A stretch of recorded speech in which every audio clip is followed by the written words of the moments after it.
of us have been in church at some point in our lives. Many of us have had some type of a relationship with God as well.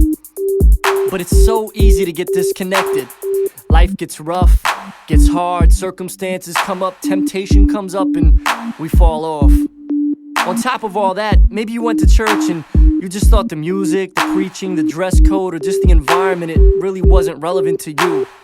Maybe even some shady stuff happened at a church you went to, or someone you knew that claimed that they were a Christian did you wrong. All those things can kind of fuel the disconnection that we have from God, but yet, most of us will still say we believe in Him, and we're uncomfortable with being disconnected from Him, because we know we're not really living right, and we know that something is missing. But how do we fix that? How do we make it right? What does having a relationship with God really look like and really feel like? Well, if you've had those questions, I'm glad you're listening to this.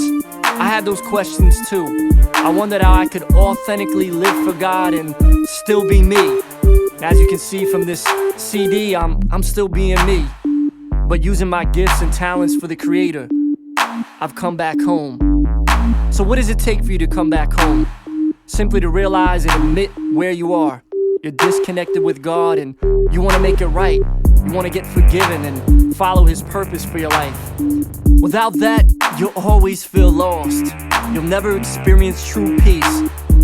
You know what? It's no accident that you're checking this out.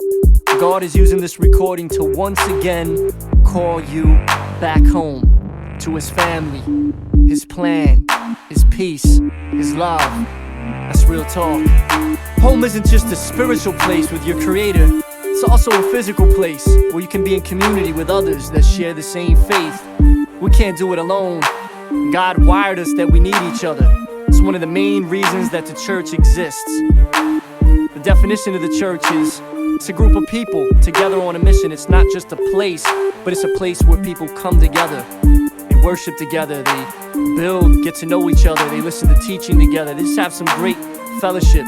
It's an important element to stay on track.